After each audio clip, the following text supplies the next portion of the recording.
What happened to the Gibson mod collection?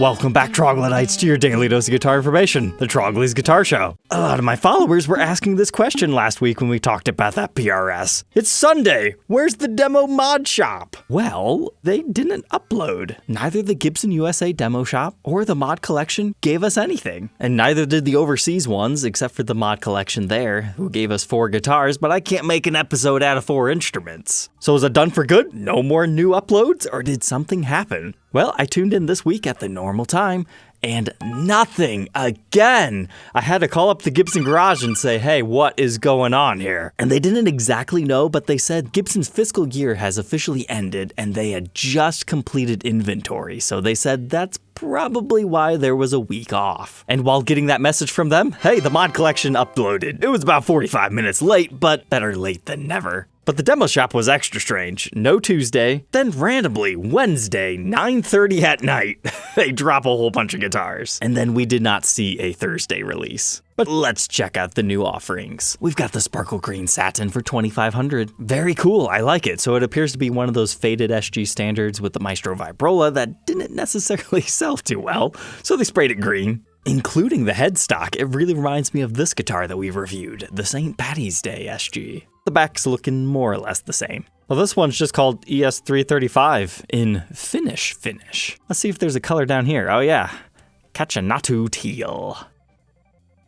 It looks very similar to our last one, however, maybe a slightly darker green. They capped off our tailpiece studs, threw a Bigsby on it with a Vibramate. Has that same ultra green headstock and a matching aqua teal back. But hey, we've got another billiards-inspired guitar on an 80s V called Pool Shark. It's looking pretty sweet with the gold hardware, and they've got that really crisp edge on it that's also a golden hue, with your green felt and our gilded knobs, but interesting red switch tip. Now, I know you can find many different chocks for the top of your cue, but putting a blue switch tip on there, because that's what I normally associate those little blocks being, that would be a nice touch. But now, check out the back. Continued the whole design, all right? And then you get the straight-up gold neck. Oh, okay. I was ready to say it's got a stinger, but no, it's also got the continued design here. And it appears the edges are just complete gold. But this is an old guitar from 2013, the ES335 Studio. We just recently talked about these in the Trent Reznor signature version of this guitar with the diamond sound hole. And at first I was like, is this one of those? But no, it wasn't cut. It does have the neck pickup though, but single master volume and 3-way toggle switch. I was kind of sad to see that they didn't modify the finish at all. They just did a new neck pickup. I wonder if there's more of a story behind that. Although when you come down here, it says modifications consist of no body binding, baked maple fretboard, custom Bucker Alnico 3 pickups. That's definitely a different flavor from the dirty fingers those things usually have, and black chrome mounting rings. I take problem with that description because that's just how this model was. It's not like they ripped off the binding and then refinished it. But I suppose it's nice how they tell you how it's different from a regular studio. And I think that's what they're trying to say. But it was $2,600. That's like top value for one of those. But granted, it's factory modified a little bit different, so it's old anyway.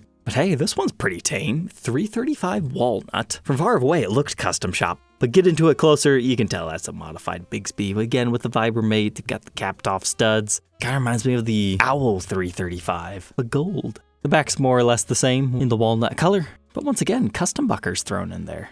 And now we got a modern studio cranked up a couple of notches. $2,500. So that's a $500 premium, but they gave you a middle pickup, a custom style pickguard, and a brand new finish to it. You can't tell, but it does have black binding on the fretboard. And don't forget you get your little comfort swoop on the back. And hey, that's a gloss finish, which is different from the base level line. And you get the gold hardware. I'm not surprised that one sold, but wow, interesting pickups. 490R neck, 496R middle, 498T bridge. Interesting choice to throw the ceramic in the center, and then you've got good control. But next, another SG in charcoal metallic, $3,000. It's kind of like those green ones we were looking at earlier, except for on an SG in gray. I like the use of the see-through pickguard on this one. And you got a little bit of hazing to the pickups. Apparently Gibson switched what polish they were using for a certain amount of time, and it negatively reacted to some of the pickup covers. Moving on to the headstock, it almost looks like they went a little too heavy here. It's almost an Gibson.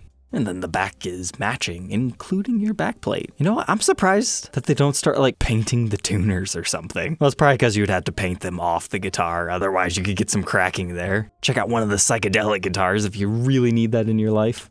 And then in my opinion, the best one this week was Bonfire Flies. $3,700 for a 60 standard. Look at that finish. That would just come to life in person. It definitely reminds me of fireflies in the night sky. Perhaps this is where they lost people. It's still a black back. Although this particular finish right here might be a little bit too much for a guitar to be all over. But hey, no fret nibs on that one. Had to have been refretted or something. Cool, they even disclosed it. I'm surprised they take the time to do refrets.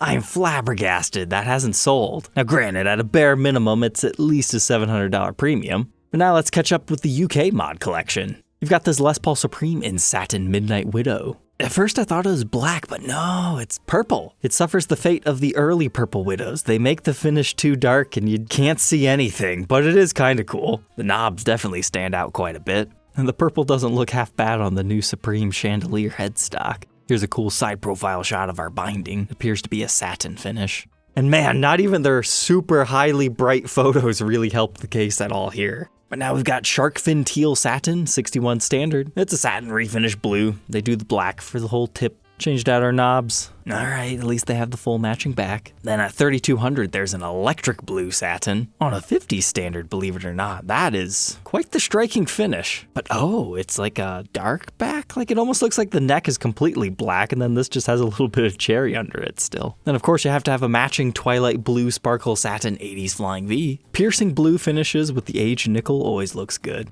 I feel like this one needs some white polka dots or something. And then there was another matching Grand Prix blue on a 50 standard. It looks like about the same shade of blue, except for this time we've got Tom DeLonge racing stripes and an uncovered bridge pickup with a regular headstock. And then, oh, okay, it's like a sparkly back. Then we also have Satin Lavender 50 standard. This reminds me of the custom shop one that we had documented, so I don't think we need to say any more about this, except for interesting choice to have the black back. And then lastly, out of all the purples we had today, I think this is one of my favorite. It's Lavender Sparkle. This lighter color works well with the black plastics. Kind of an interesting fretboard on that one. Dark, but with a little bit of light, but no surprises on the back. So what's the good news out of the closing? The European and UK demo shops have finally uploaded. Look, we've got guitars again in both of the shops. So European one first, I saw this 345. Thought I'd point it out because I thought it had some interesting liney wood grain going on. This Junior received a really dark finish.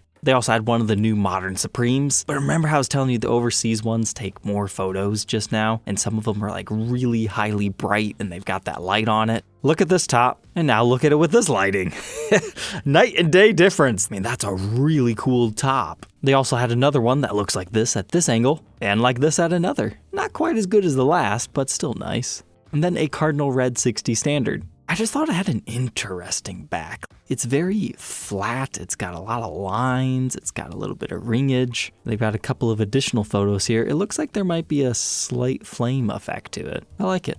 Then UK, they also had some Supremes, but they modified them, making it look like some 2016 high-performance model over here with our UFO knobs, uncovered pickups, tri-bursted finish. And then brace yourselves for this one. Again, Les Paul Supreme, dark wine red, but bam! That's a good wide flame top. I love the like water splotch marks in the wood grain. And they also had one of the SGs. Certainly better than nothing. But now USA side. Look at this weird looking foreign acoustic thing. They call it a Hummingbird Studio Natural Gloss, $2,500. When I think Hummingbird, I want the Hummingbird pickguard. But I do like the spruce top they used on this. It's quite nice. But I can't help but think this thing just looks way too plain for its namesake. But it is a studio model. They have to strip it down of the fancier appointments. But this one hurts to see. A Dove? Without the Dove pickguard, this one's not a studio either. It's the Dove original. And if you're thinking, hey, that bridge looks really far back, you gotta remember, Doves are 25.5-inch scale lengths, whereas the Hummingbirds are 24.75. So there you go.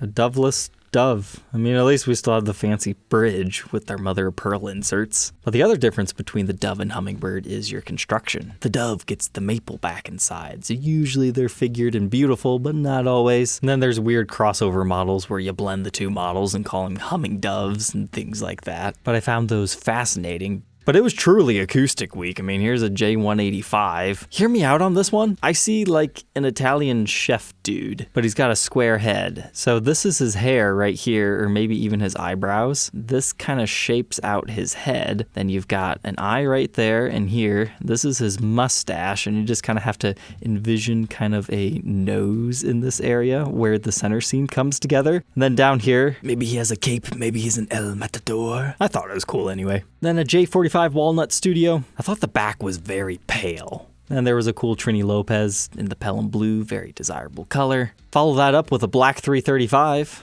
Let's move on. Nah, just kidding. It's actually sparkle green. Those poor Brunswick green and blues, they just don't show up very well in the demo shot photography. They don't even show up that well when we adjust the contrast either. Something you have to appreciate in person. But then straight back to the acoustics as J200, but this time autumn burst flavor.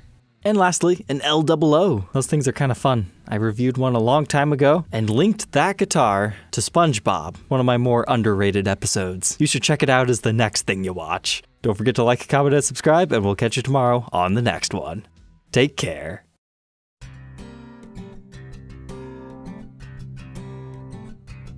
If you enjoyed tonight's episode, consider subscribing. I post videos like this every day. And you might even enjoy this next one.